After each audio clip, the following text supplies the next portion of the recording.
তো আবার আজকে হয়তো খুব কমফোর্টেবলি সবাই যাচ্ছে, কিন্তু মাথায় রাখতে হবে একটা বিরুদ্ধ শক্তি যদি আসে, বিরোধী একটা শক্তি যদি কখনো ক্ষমতায় চলে আসে, কেউ ছাড়া পাবেন না, কেননা সংবিধানের মধ্যে কেউ নাই।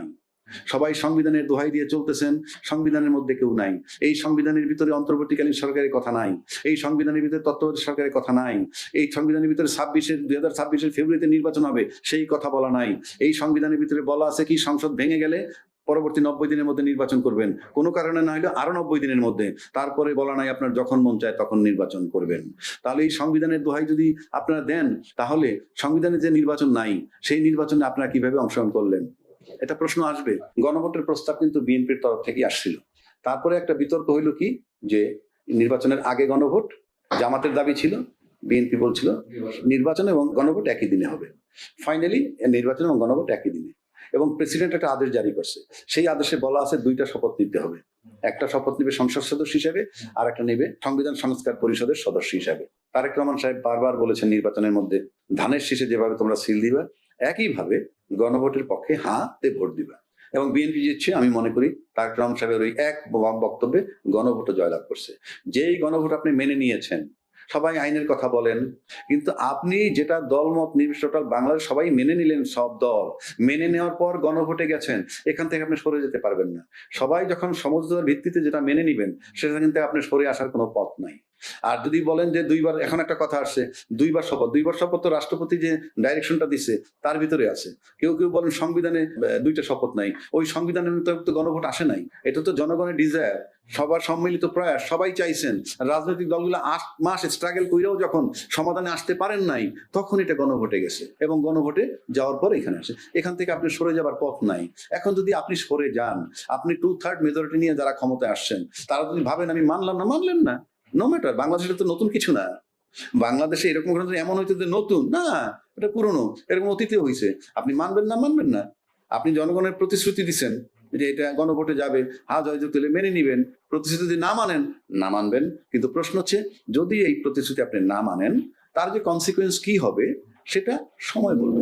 যেহেতু 2/3 মেজরিটি পেয়ে গেছে যে দলটা, তার কোনো কিছুর জন্য কারোর উপরে নির্ভর করতে হবে না, এবং কোনো কিছুর উপরে নির্ভর করতে না হলে ওনারা যা চান তাই করতে পারবেন।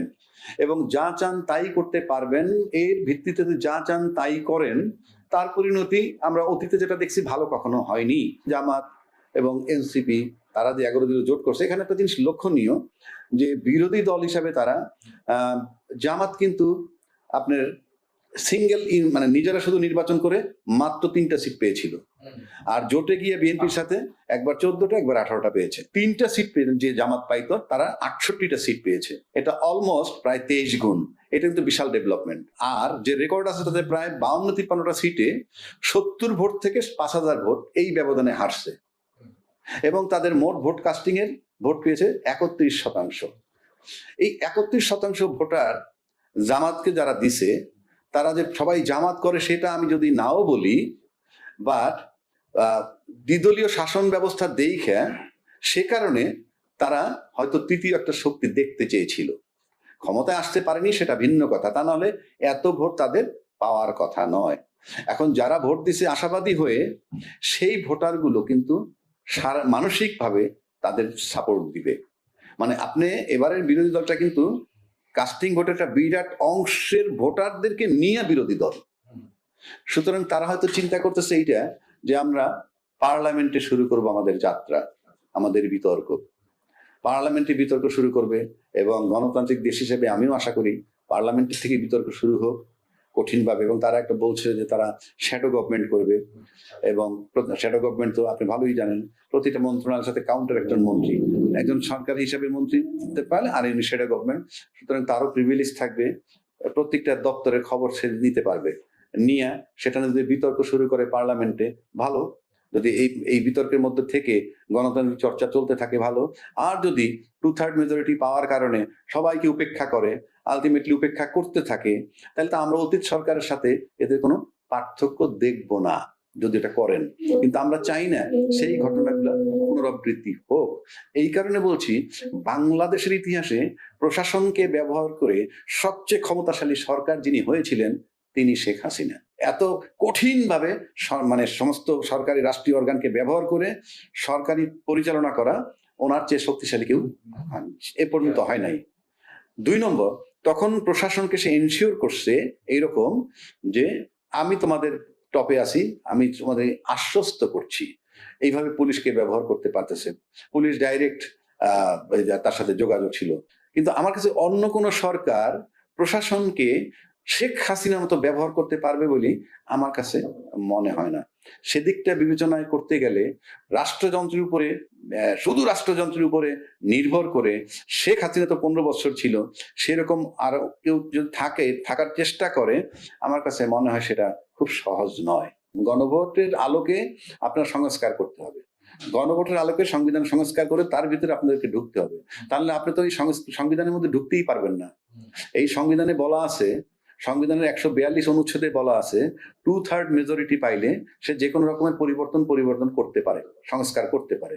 কিন্তু সংবিধানের আবার সাতের খতে বলা আছে 142-এ যা কিছু থাকুক না কেন, 142 অনুচ্ছেদে যা কিছু থাকুক না কেন, প্রথম ভাগের, দ্বিতীয় ভাগের কতগুলো জিনিস আছে কোনো পরিবর্তন করতে পারবেন না।